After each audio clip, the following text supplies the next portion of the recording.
আজিৰ এই 24 সংখ্যক আমাৰ সন্মানীয় বিষ্ণুপ্ৰসাদ বিষ্ণুজ্যোতি গোস্বামীৰ যিটো আমি আজি ইয়াত স্মৃতি স্থাপন কৰিবলৈ ওলাইছোঁ। তাৰে সভাপতি আমাৰ যি পৰিচালক সভাপতি মহোদয়ে যিটো নিৰ্দেশ দিলে, অসমীয়াটো দিলে, বড়োটো দিলে, হিন্দীটো দিলে, তেখেতৰ নিৰ্দেশ মানি দিছোঁ। মাত্ৰ এষাৰ কথা মই কওঁ, আজিৰ এই কাৰ্যসূচীটো সম্পৰ্কে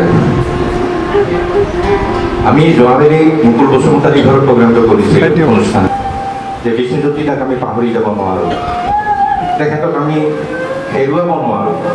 এইবাৰো আমি আটাইবিলাকে লগ হৈ পেলাই আলোচনা বিলোচনা কৰি পেলাই আমি আজি এই যিটো অনুষ্ঠান এতিয়ালৈকে কৰিছোঁ, মোৰ বিশ্বাস এতিয়ালৈকে আমাৰ আলোচনাত, আমাৰ অনুষ্ঠানত কোনো ধৰণৰ অসুবিধা হোৱা নাই।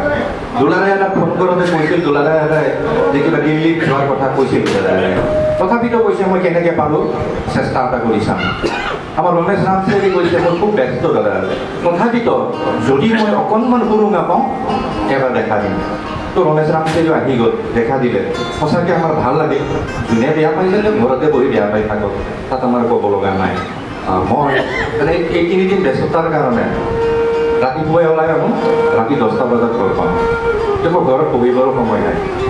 মাটি পথাৰ হৈয়ে আছে, মই কালিৰ পৰাই মানিম বুলি কৈছোঁ, ৰুবই পৰা নাই, একো কৰিব পৰা নাই। তো যি নহওক আজিৰ অনুষ্ঠানটো ভালে ভালে ঈশ্বৰে লৈ যাওক। মই ইয়াতে বহি অকণমান কিবা কথা লিখিছোঁ, কালি প্ৰতিটো কৈছিল আপুনি অকণমান লিখিব, কিবা গাব অলপমান, তো মই এইখিনিকে গাইছোঁ। কোনোবা কবিয়ে বোলে কৈছিল, মইতো দিগন্তত দিশ ভাগা হৈ পৰা অস্তগামী বেলি নহওঁ যে মই অন্ধকাৰৰ ওচৰত নতজানো।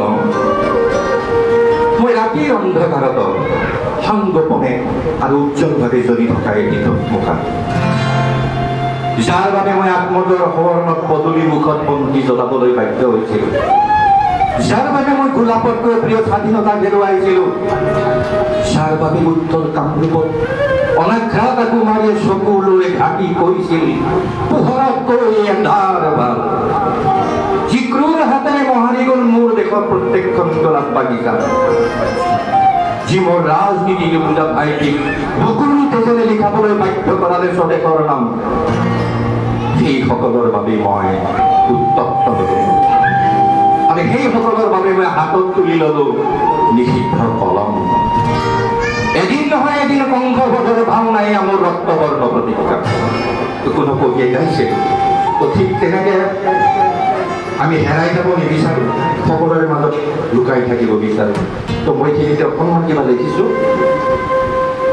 আমি তাহানি বুজা নাছিলোঁ যে লুইতেও কথা কয়, তোমাৰ পৰাহে বুজিলোঁ নৈৰ ভাষাও বুজিব পৰা যায়। আজিৰ প্ৰজন্মই বুজি পাইছে লুইতে কৈ যোৱা কথাবোৰ।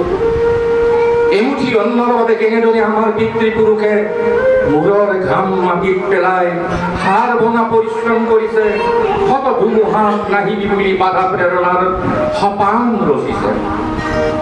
কিন্তু হাই মনত বেজাৰ কৰা তুমি, যাকে ভবা যায় আপোন বুলি সিয়েই প্ৰবঞ্চনা কৰি তোমাৰ কোমল হৃদয়ক যতনাই খাই খুলি খুলি নিজকে পৰিচয় দিলা এই অসমৰ অসমীয়া মই বুলি।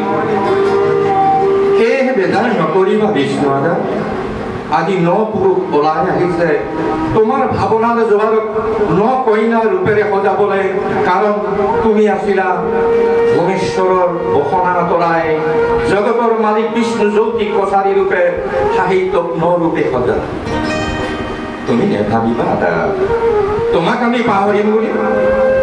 তোমাৰ সৃষ্টিৰাজি এখপ আগুৱাই নি সৰগত আমি আটায়ে দিন তুলিম। ধন্যবাদ।